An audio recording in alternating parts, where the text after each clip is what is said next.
Welcome to the Fearfully and Wonderfully Me podcast, a podcast designed to help you increase your influence, develop your leadership, and maximize your results.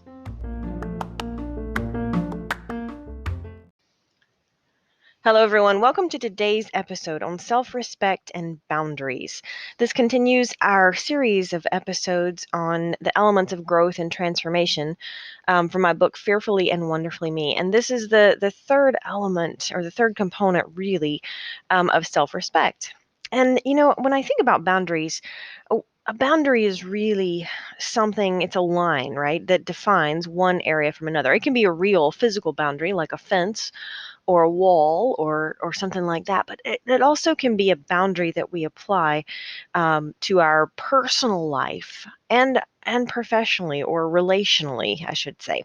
Right? A personal boundary is a limit that we set for ourselves that defines one area from another. So, for example, deciding how and how often and when to indulge in a treat or something like that. That could be a physical, it could be a personal boundary to our physical life.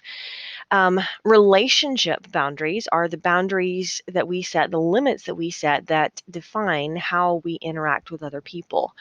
So I want to speak to both of those just a little bit. First, our personal boundaries are something we don't always give a lot of thought to these until we start to create our own habits around things like exercise, or how often we're going to indulge in a piece of cheesecake or something like that, right? And it's not because we want to restrict ourselves, but because we recognize the power of a healthy boundary. And it can be healthy because it's really a guideline that we set for ourselves. It's something that we intentionally determine that really just helps us remember what our values are, right? Our boundaries should be based on our values, what's most important to us. And it's important to recognize that and to honor that once we do set it. And then and this can apply to many different areas of life. For example, a personal boundary for me is I really am dedicated to getting my sleep. Like, that's an important personal boundary that affects my health. It affects my mental energy, my physical energy. I'm just a nicer person when I get enough sleep, right? So on a regular basis, I need to make sure that I have a personal boundary that says, hey, every now and then it's great to stay up late, but for the most part, I just need to recognize that I become the best person that I can be when I have a regular bedtime that allows me to get enough rest. And so, sure, it's okay to navigate that occasionally, absolutely, and that's going to happen anyway, right? With any boundary. But recognizing that keeping that in place is just a limit that we define for ourselves that says, hey, I can become the best person that I can be under these circumstances. So let me create that boundary for myself. Doesn't mean I can't occasionally cross it, but recognizing that this helps me reach my potential. So that's a personal boundary, right, that we set for ourselves. Now, relational boundaries are perhaps more difficult, right? Anytime we're dealing with ourselves, it's a you and you conversation. But when you add another person, it's a whole different dynamic. And sometimes it's a lot of people that we're adding when we talk about relational boundaries. So the best way I can think to explain this is to really give you a couple examples. When I first started writing and speaking and doing all that, and getting on LinkedIn was a big part of the way, or still is, a big part of the way that I network with people and add value to people. And I create a lot of content and put on LinkedIn because I can reach so many people on LinkedIn. And when you are very active in this space of creating content and adding value to people, and obviously I have many LinkedIn connections. I think I have something like 33,000 followers on LinkedIn. And anytime you're in that space with interacting with people like that, you are going to get, messages from people and comments on your content and things like that. And I love to interact with those people. I love to interact with people who are commenting on my post, maybe sharing a different thought or different perspective, or just sharing how they appreciated it, or what they got out of it. I had a comment on a post I did just this last week or two, and it was someone I'd had a conversation with from LinkedIn years ago. And the comment was just simply, "Hey, thanks for the advice that you offered when we talked several years ago. It really launched my professional career." And how cool was that to hear that comment and just say, someone that I added value to with just a phone conversation a couple of years ago has really seen incredible results. So that was pretty cool. So I love to interact with those people. I mean, that's why I do what I do. I love people. I love to help people. But when I first started doing this, I didn't have any boundaries around how and when I would give my time to others. And so pretty much anyone who messaged me and said, "Hey, let's get on the phone and let's chat," I'd say, "Okay, sure. Here's my phone number." Now, I love when people call me and I can help them, or just hear their successes. That's great.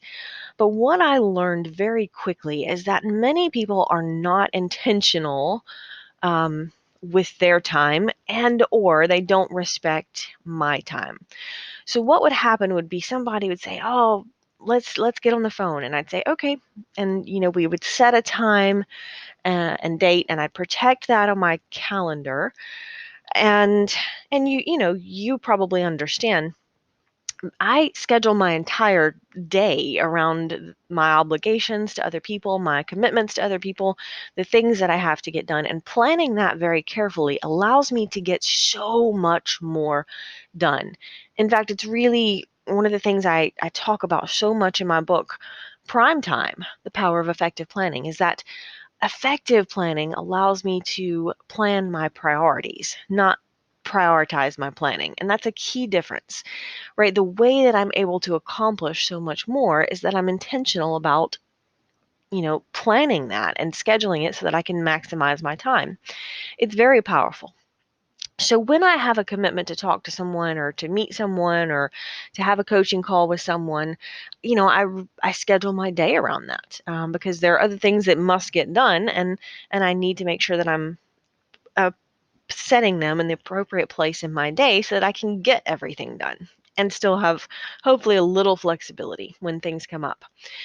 So what would happen was someone would ask and I would say, "Okay," and I would, set the date and time, and we'd put it on the calendar, and then I would schedule my whole day around my commitments, and that time would come for our call, and I would not be the person just never would call. Or if I tried to call them, it would just go to voicemail and they wouldn't be available.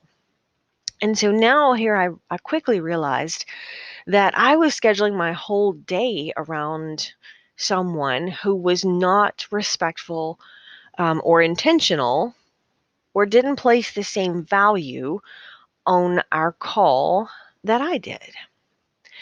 And it's happened a couple times with in-person meetings as well. I'd schedule an in-person meeting and maybe that person didn't show up, or, canceled last minute. And things happen. I'm not saying that, sometimes emergencies don't happen, or things come up, right? That is part of life. But what I am saying is that I quickly realized I needed to set some boundaries around how and when and with who I would give my time to, because not everyone values my time the same way. They don't value their time. And there's nothing wrong with that. It's just that I'm at a different level of intentional, excuse me, with how and who I spend my time with and invest and make those commitments to. So very important, to me, to think about that as a relational boundary. And it's important to do that with all the relationships in our life, I think. Now, here's the thing. You'll have different boundaries for different relationships. Obviously, you have different relationships, different boundaries for how you give your time to your children, for example, right? That's going to be much different than how you give your time to someone on LinkedIn. And it should be, that's appropriate. But, if we don't respect our boundaries that we set, then no one else will respect them and honor them either. So it's important to think through that. What boundaries do we need and want to set in our personal lives, with personal relationships, and then professionally? What boundaries do we want to set professionally? I mean, if you are working in a 9 to 5 job, it's important to set some boundaries around how often you're checking your email at 10 o'clock at night. And the thing is, with our smartphones and our technology these days, and I remember those days. I remember, getting emails from my boss at 10, 11 o'clock at night, and it wasn't unusual for me to be emailing back at 10 and 11 o'clock at night. And this was in a job where I worked 7:30 to 4, except that invariably work would come home with me. I didn't have a lot of good boundaries around that. In fact, work came home with me most days because it never seemed to get all done when I was physically at work. And so, I would bring it home. I'd check emails well into the evening. My laptop would come home. So, there just really weren't any boundaries there. And there's nothing wrong with that. I had an amazing amount of flexibility, and so it was in a situation that there weren't really hard and fast boundaries, but it worked out. And so it was a particular job where you just get the job done, right? You do what it takes to get the job done, and rather than strict boundaries and hours. Um, and right, there's no one that can tell you that that's right for you or wrong with you, except I want you to think through those boundaries for yourself. So if you're in that type of job where work easily comes home with you, then think through if that's the way that it's working for you. If it's not working for you, then you need to set a boundary there, and you have to stick to it. Relational boundaries are all about establishing the limits with others that relate to what you will and will not tolerate in the relationship. So you get to decide here what your boundaries are for that relationship. And I think successful relationships are the result of boundaries that both parties set and respect with one another. So, but it's important to think through that. So, for example, if you have, I use this analogy of, if you have a friend who maybe doesn't have really great time management skills, and so you set a date to have lunch with this friend, except, an hour before you go to have lunch with her, she sends you a text and says, "Oh my goodness, something's come up. I need to reschedule." And so you say, "Oh, okay, well, we're friends and that happens. Life gets in the way sometimes. Sure, I understand." And so you reschedule for the following week. And the following week comes, and you schedule your lunch date, and you go to the meeting place of the restaurant to have lunch, and that person doesn't show up. And then she calls you later and says, "I'm so sorry, I forgot. Something came up." And so you say, "Okay." And so you set a date for the next day, and you say, "You know what? We'll have coffee the next day." Except the next morning you get a text or an email from her. She leaves you a voicemail and says, "You know what? I need to do this instead."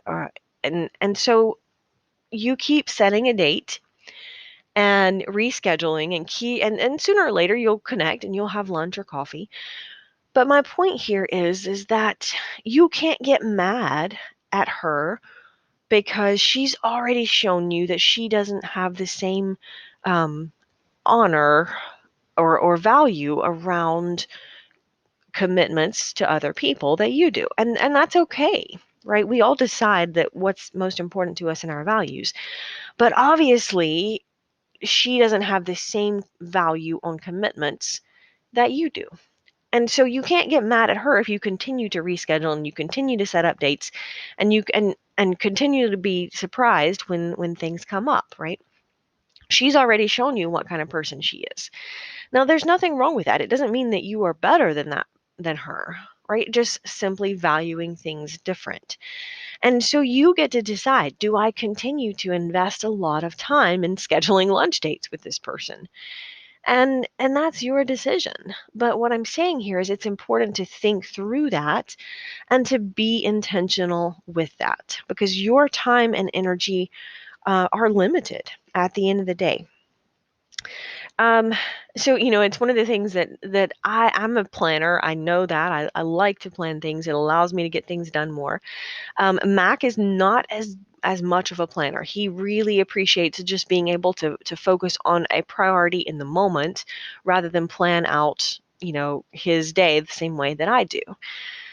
And um, and it's funny because especially on the days when we are trying to set aside time to spend with one another, and I want to plan every minute of it. Like I want to know, what are we doing, where are we going, when are we going, so that I can be prepared, right? It really allows me to, if I know where we're going and what we're doing, I can be prepared. I can have the right, things that I need. If we're going walking, I need to wear the right shoes or whatever.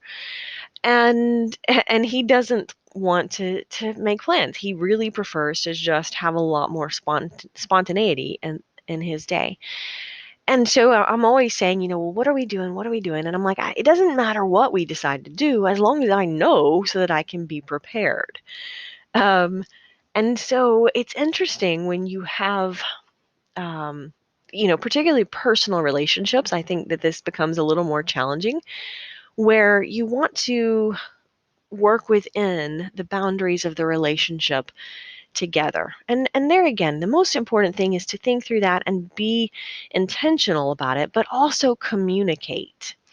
Right? If you have a boundary, particularly in a personal relationship, it's important to communicate why it's important to you, why that's there, so that the other person understands. And it's also very important to be able to understand the other person's boundaries. So try, as always, go back to the 7 habits and seek to understand them and then be understood yourself.